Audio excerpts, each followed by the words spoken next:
Railers again fall 49-44 to Southeast. And the Railers' next contest will be Friday night at home against Chatham-Glenwood. Coach Alexander joining us. Coach, thanks for joining us. A tough one here for the Railers. Got down by as many as 10 on a couple of occasions. Finally got back at the end. Tied it at 44, and things just didn't go the way the Railers needed to tonight. Southeast hit their free throws in the fourth quarter, but just a bad night to have a bad night. Well, we didn't shoot the ball like we normally do, but give them credit. They defended, and we had trouble getting the paint with the big guy in the middle, and then we had opportunities. We didn't convert, and it may be good for our guys because hopefully it'll open their eyes up to where we got to be sharp in practice to carry over to here. We haven't been very sharp in our workouts lately, and tonight showed. But we played hard. Kids played hard. They worked at it. We closed to within and finally tied it, and then we had some things that I think we fouled them and even tied, and we shouldn't have. We got to play better than that. We got to play smarter than that, and let them play it out. But we come down, we missed free throws. We had a wide open layup that went off our hands, and to me that's just not ready to play. And but they're playing very well. You knew they would be. You knew he would get them playing at the end of the year, and they're going to be a tough out.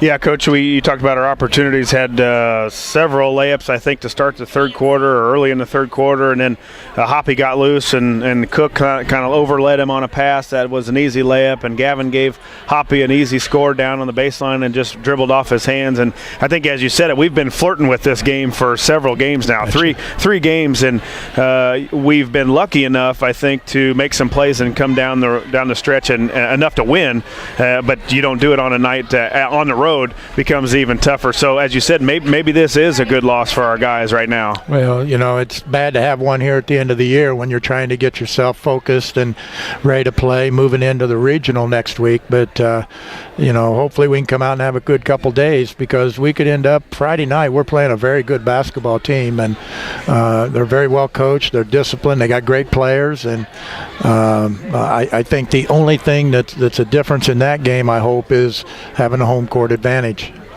Coach, the amount of fouls tonight, and the Railers are very much a team that likes to run offensive sets that sometimes will run 45, 50 seconds, even a minute. But with the amount of fouls that were called tonight on both sides, it's just very hard for a team like the Railers to get a good rhythm and feel, and it seemed like it showed when it just really didn't seem like even shooters were ready, and it's just one of those nights. Yeah, again, they were aggressive, and they made us do things that we're not accustomed to. They defended, they were physical. We couldn't find an open shot. We didn't hit them when we found them, and I think we might have made 2 threes. I don't think we hit one in the second half. Nope. And we're not going to win if we can't run our offense to find some threes.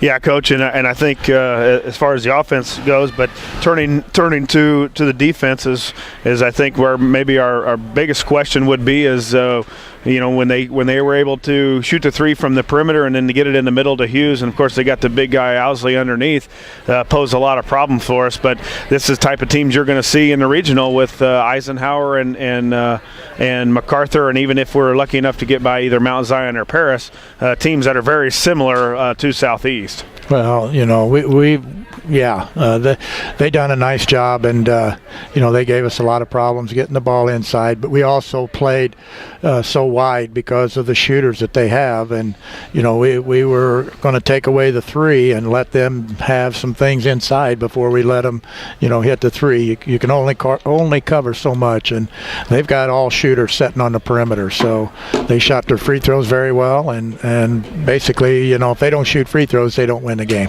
Well, Coach, the Railers held Southeast to no field goals in the fourth quarter, but like you said, they finished making all but 2 of their free throws in the fourth quarter, finishing 14 of 16 from the line. So, as you said, games are won and lost, and tonight Southeast had their opportunity at the line, and they certainly took advantage of it. Yeah, it was a lot of fouls called, and, it was a game that, you had to make plays. A low possession game, you can't fumble the opportunities that we had to score. Yep, and Friday night, I guess one good thing is you don't have much turnaround, and you're everything for the marbles in the conference is Friday night. Of course, senior night, fan appreciation night after the game. We're going to need Railer Nation to show out, and the guys are going to have to give Railer Nation something to cheer about too. Yeah, no doubt. We have a hard time. I think last time we played down at Chatham, it was an excellent game by both teams. I think there was only something like 7 or 8 turnovers between the two teams, and it was a low-scoring game, but it was a great game. There was a lot of excitement and things, and it's going to be one of those again. They play great defense, and right now I'm really concerned about our defense. So they got a great player in Cole Harper, who's really had an outstanding year, and they've got shooters on the perimeter. They can guard. That's a team that will be in the sectional. You can bet a lot of money on them that they'll win their regional. All right, Coach. Well, thanks for coming up and joining us here after this one. A tough one at Southeast, but a chance, as Josh said, to get right back on and get a win. And regular season finale is here on Friday night.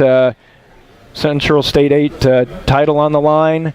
But probably more importantly for you is seeing a turnaround as we head into postseason play, because games like this will not equal a long stay for the Railers in postseason. Exactly, and we got to be prepared, and